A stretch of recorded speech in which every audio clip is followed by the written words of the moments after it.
रविंद्र कौशिक नबी अहमद शाकिर कैसे बने? एक हिंदू ब्राह्मण परिवार का लड़का रविंद्र कौशिक नबी अहमद शाकिर बन गया। उसकी पाकिस्तान में एक परिवार थी, एक बच्चा था, एक पत्नी है, और अब वो जासूस बनकर पकड़ा गया। वो नबी अहमद को नहीं जानते, हम रविंद्र कौशिक को ही जानते।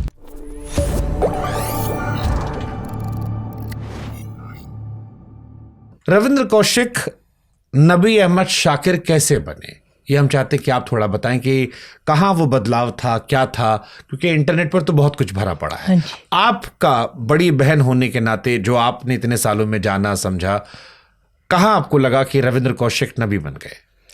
वो नबी तो इसलिए बन गया क्योंकि वो भारत का जासूस बन गया था, इसलिए उसका नाम बदल दिया गया। पाकिस्तान में उसको नबी अहमद नाम दे दिया गया, रविंद्र कौशिक नाम उसका पीछे कर दिया गया।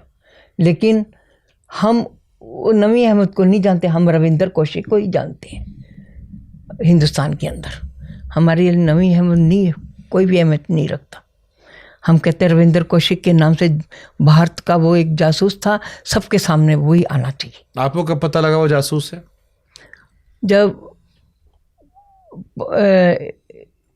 उनके 84 में जब उनके एक मुड़ा तोड़ा एक पत्र घर में आया था, उससे हमें पढ़कर उनके पाकिस्तान में पकड़े जाने के बाद पता लगा या उससे पहले आपको पता था? नहीं, जब पकड़े जाने के बाद एक पत्र उसका आया था, उसको पढ़ के, वो भी इनलाइन लेटर एक मुड़ा हुआ, बिल्कुल जैसे कई जगह से घूम के आया हुआ। उस पत्र को पढ़ के हमें मालूम चला कि वो जासूस था। पापा को पता चल गया था, लेकिन उन्होंने घर में बताया नहीं था। उसके बाद पापा भी दुनिया से चले गए थे, उनका भी कोई पता नहीं चला था। रविंद्र के पकड़े जाने कितने सालों बाद पापा जी की देहांत हुआ? उनका हुआ 85 में, 85 में, कुछ ही समय में। हाँ जी। तो उन्होंने बताया ही नहीं था। उन्होंने इसलिए नहीं बताया भी उनको तो सदमा लग ही गया था, सारी परिवार को सदमा लगेगा इस बात का, इसलिए उन्होंने नहीं बताया। बस उसके बाद वो चल बसे बेचारे। आप लोगों को जब ये आई बात की वो जासूस हैं और पाकिस्तान में पकड़े गए हैं, हाँ, तब ये था, तब मीडिया का समय तो था नहीं जी।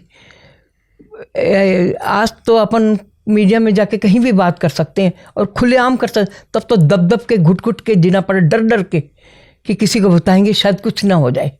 होना तो क्या था, लेकिन बता नहीं पाए, किसी को भी बता नहीं पाए। और ये जैसे उसकी चिट्ठी आई, उसको लेके इधर उधर घूमना और सबसे मिलना जुलना, बस ऐसे भागा दौड़ी करते रहे।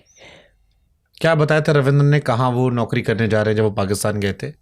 दिल्ली में मैं सर्विस करता हूँ, किसी पंखे की कंपनी में मैं वहाँ सर्विस करता हूँ। और उसके बाद फिर बता दिया कि मुझे अबू धाबी भेज दिया, कभी कहीं कह देता था, कभी कहीं रहता, लेकिन सच नहीं बताया उसने कि मैं जासूस हूँ। और ये पिताजी को पता चला था? वो उनकी डेथ से पहले पता चला था, 1 महीना पहले, 1 साल पहले पता चला था उनको। पकड़े जाने के पहले, पकड़े जाने के बाद? पकड़े जाने के बाद। अच्छा, सबसे पहले पिताजी को पता चला। हाँ।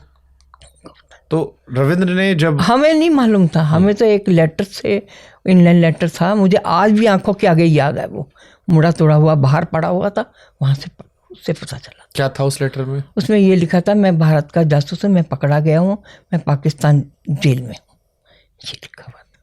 बस आप मेरे लिए कुछ कर सकते हो तो करो, मतलब किसी को मिलो जुलो मेरे को छुड़ाने के लिए। लेकिन इतना ज्ञान भी नहीं था तब, इतना वो भी नहीं था कि किसको जाके करना, क्या करना। जो भी जैसे जैसे किसी ने रास्ता बताया वैसे वैसे करते रहे। सब लोगों को मिलते रहे, जाके दिल्ली आते रहे, मिलते रहे, लोगों से बात करते रहे। तो जैसे आप तो परिवार में अब बड़ी बहन हो, आपका रिश्ता उनसे बड़ा घना रहा होगा। अब जब आप पीछे मुड़ के देखते हो तो कभी आपको लगा कि आप समझ सकते थे कि वो इस तरफ जा रहे हैं जो आपको पता नहीं चला? नहीं, जासूसी की दुनिया में, या इतना सफाई से सब था कि नहीं, जाने ही नहीं देते थे। अगर मालूम पड़ जाता तो जाने भी नहीं देते थे। कोई बदलाव बिहेवियर में कहीं कुछ आपने नोटिस नहीं बस जब घर आया, 3-4 बार आ चुका, तब वो कोई बाहर आ जाता तो भयभीत सा रहता था थोड़ा सा, कौन आया, किसको मिलने आया, तब थोड़ा सा तू ऐसे क्यों करता है। और जब आता था तो बड़े रौब से आता था, हाथ में बैग लेके और ऐसे जैसे बहुत बड़ा वो होता है। तो हम भी बहुत खुश होते थे, उसको भी बहुत बड़ी जगह जॉब करता हुआ, तब ये इतना खुशी खुशी हमें मिलने के लिए आता। हमें कुछ नहीं बताता था, कभी बताया ही नहीं उसने। कितने साल की उम्र में वो गए थे नौकरी का नाम लेकर पाकिस्तान? 20-21 साल की उम्र के। 20-21 साल की उम्र में। उसके बाद 32 साल में शायद वो पकड़े गए थे, 31-32 साल में। 32 साल। तो उस बीच में कितनी बार वो भारत आए? 4 बार तो 4-5 बार आ चुका था। और कितने दिन रुकते थे यहाँ पे?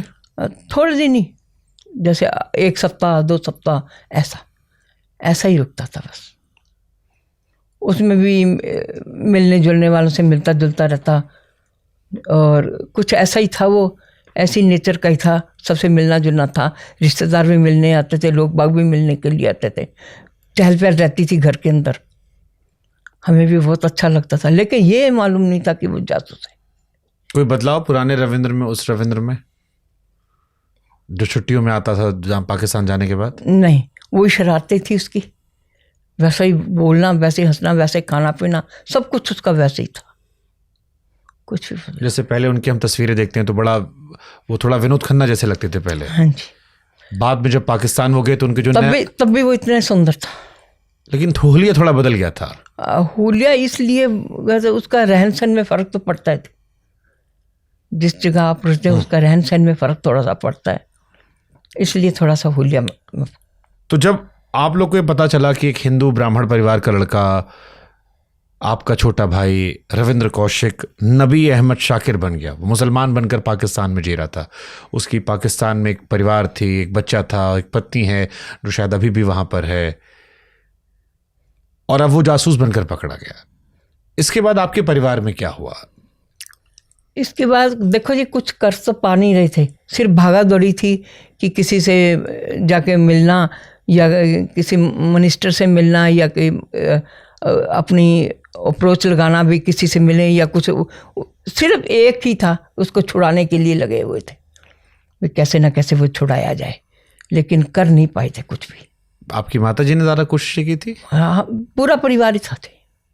कैसी कैसी कोशिश की आप लोगों ने?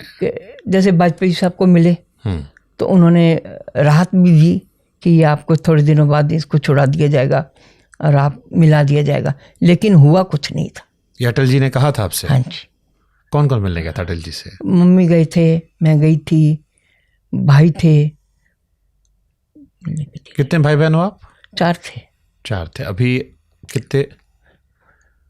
सिर्फ आप बचे हो या और भी कोई परिवार में है? मौसी एक 2 बहनें बची हैं आप अभी?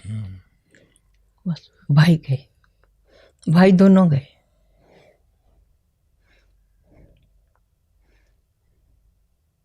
अब रविंद्र को लेकर क्या लड़ाई है? अब सबने उससे समझौता कर लिया है उस सच से, या अभी किस बात की लड़ाई है आपकी?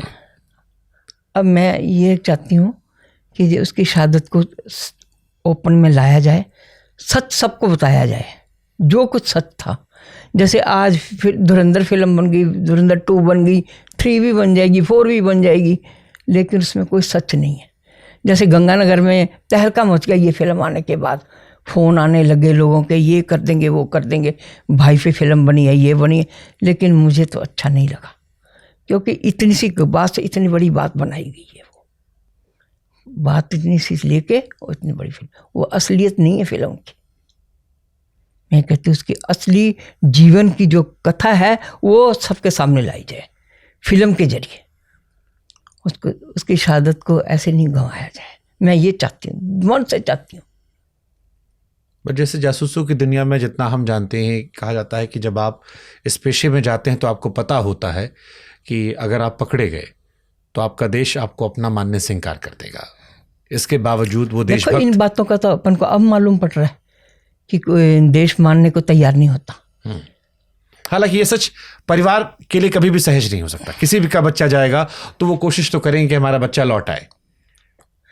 देखो, किसी बड़े आदमी का बच्चा जाता है ना, तो जो दुख हमें हो रहा है वो हमें मालूम है, हमें कहाँ लगी है, कहाँ क्या दर्द है हमारा, शायद बयान नहीं कर पाऊंगी मैं आपके सामने। इतना दर्द है ना मैं ये चाहती हूँ कि उसकी शहादत को सामने सबके सामने लाया जाए। कभी कोशिश की आपने पाकिस्तान जाकर मिलने की? जा ही नहीं सकते थे, कैसे जाते, कैसे जाते आप बताओ। इतना कोई नॉलेज भी नहीं थी उस टाइम पे, भागादौड़ी में कोई भी नॉलेज नहीं थी कि पाकिस्तान जाके उसको मिल के आए। ठीक है, आप उनके भांजे हैं? जी सर। आपने, आपके बारे में जो हमने पढ़ा समझा जाना वो ये था कि आपने 13-14 साल उनके जीवन पर रिसर्च की। जी जी। आपकी मुलाकात हुई थी रविंद्र कौशिक जी से? जी सर, मैं 2 बार ही उनको देख चुका हूँ बचपन में। कि क्या उम्र रही होगी आपकी? मैं तकरीबन 6-7 साल का था सर।